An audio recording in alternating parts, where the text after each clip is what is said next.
Hello and welcome to another vlog from Ginger and Charlie Coffee Cup. Today I just thought I'd do a vlog on another disaster. It doesn't involve a plane or a train, it involves the space shuttle. Now the space shuttle during its life had two major disasters. Challenger, Columbia. Today's vlog is about the elder one, Challenger. The date of this disaster? The 20th of January 1986. So 6 years before I was born. The Challenger disaster was down for any number of reasons. Rushed, poorly managed, money, greed. Now, it had been postponed for weather and several times, and NASA were basically saying this needs to go on this date. Now, it was quite cold in Florida in January 1986. The year previous, Discovery had lifted off in quite similar circumstances. And if you've ever seen the space shuttle before, you know it's got two solid rocket boosters, the external fuel tank, and the space shuttle on the side. They look an awful lot bigger in person than they do on TV. And these solid rocket boosters are put together right on top of each other, just stacked on top of each other. And to seal them, they put O-rings in, not to be mistaken with onion rings. Now, these O-rings are designed to keep the gases that are inside in and everything else out. On Discovery's launch, the primary one failed. The secondary one, thank goodness, held. Mon Thiokol and NASA knew that if they both failed, it would have destroyed the boosters, the space shuttle, the external fuel tank, and the crew would have been lost. So, Challenger's launch comes. The whole world is watching Cape Canaveral, Kennedy Space Center, Pad 39B. That pad's first space shuttle mission.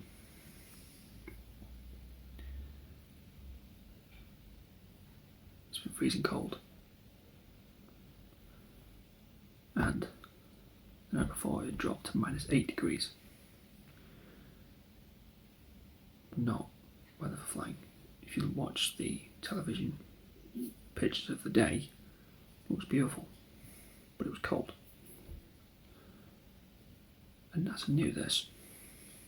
So they had a conference call the night before with Mon Thiokol management and engineers. One of these engineers, Roger Beaujolais, was on this phone call.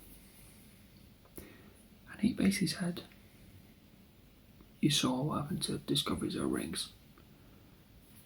You let Challenger go off in that, it could probably end in disaster. Mon Thiokol were against it. NASA, on the other hand, all the people who were on the conference call anyway, were like, okay, come back to us when you've got an answer. To me, they're giving you one. No. So then Mon Thiokol go away. They come back and have a second conference call. No engineers on this one, just management, Mon Thiokol and NASA.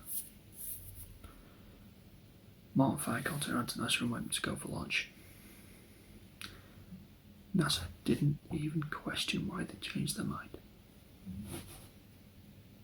They went ahead with the launch.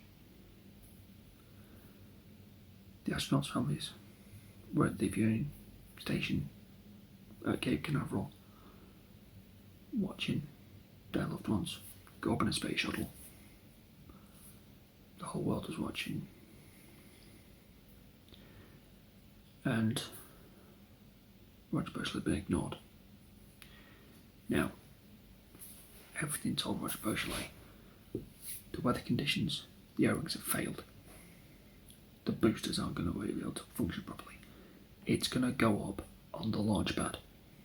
It's going to explode on the launch pad. The countdown that we all know started.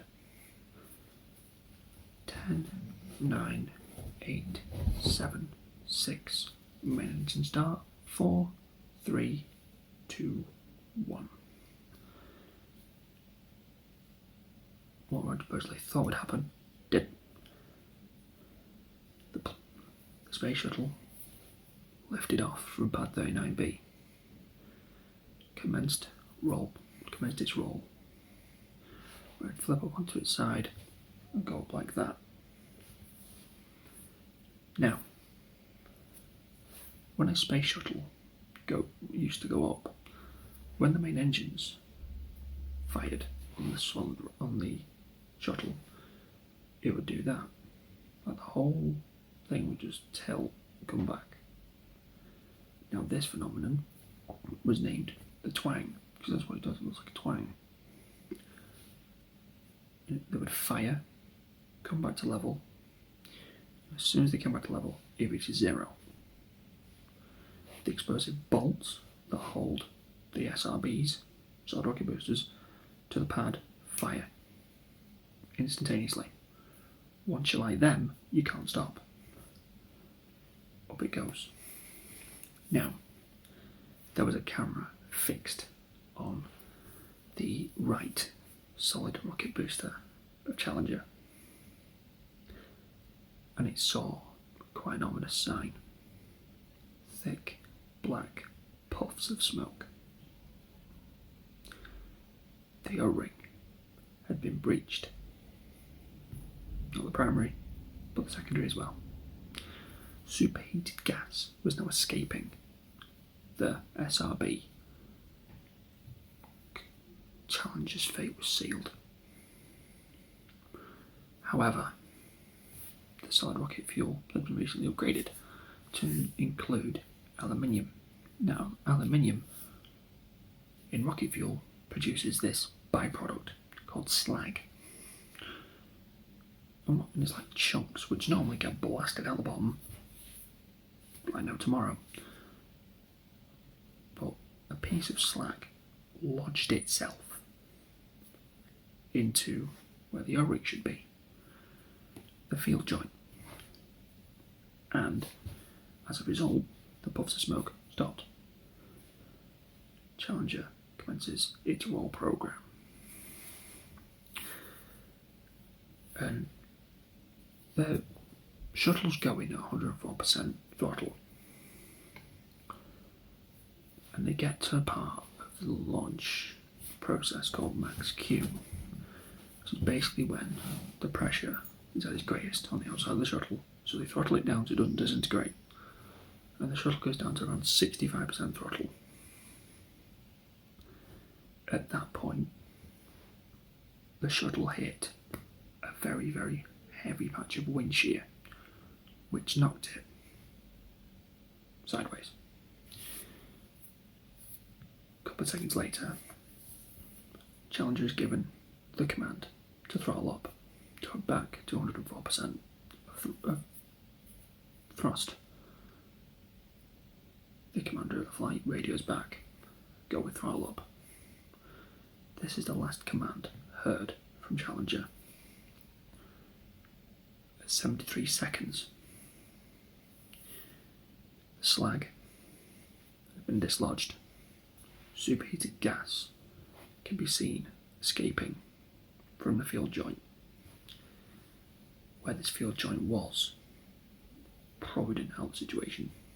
You see, there's joints that connect the SRB to the orange external fuel tank.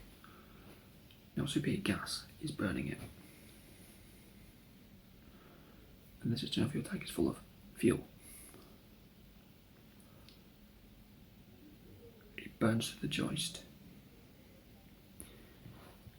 The SRB dislodges and hits the orange external fuel tank. And what is seen on TV is basically the aftermath of this. Because we see a massive plume of smoke. And the orbiter is lost in this plume of smoke. It's basically exploded. And if you watch the footage, 2 horns seem to appear. These are the SRBs, because they can't be switched off. The shuttle and the external fuel tank lost. But it's been said that the crew is still alive. They've been on this, basically. It's a bomb that's lifting up into space. And it's exploded. And the crew compartment of the shuttle has come out and fell to Earth. Some of the astronauts were alive when they hit the water of the Atlantic Ocean. They know this because when they went to the crash site, they checked the emergency oxygen supply. 3 of them had been fired. So at least 3 of the astronauts were alive. The result of this crash was a suspension of 3 years. There was no space shuttle launches at all for 3 years. And in that time, NASA had to go, right, how do we make this safer? How do we make sure that that doesn't happen again? Don't lift off when it's cold. Produce better O-rings.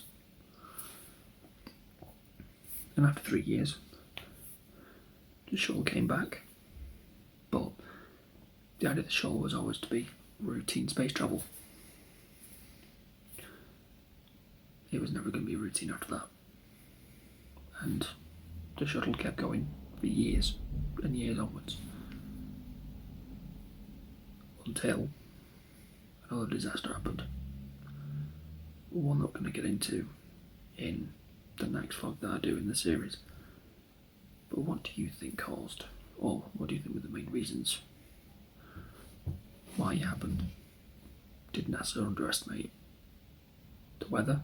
Did NASA underestimate how serious the situation was? Or were they just greedy and just wanted to launch it anyway? Please let me know what you think in the comments down below. The legacy of Challenger has never been forgotten by NASA. If you go to Cape Canaveral now, there's actually a part of their museum they've got with the spatial element is in, which is dedicated to Challenger and Columbia. And the names of the lost astronauts are actually on a piece of black granite which looks up at the sky, and it's got their names in gold. But they're no longer here. Anyway, do you enjoy today's vlog? If you did, please like, share and comment down below so it does help the channel, and see you all in the next one.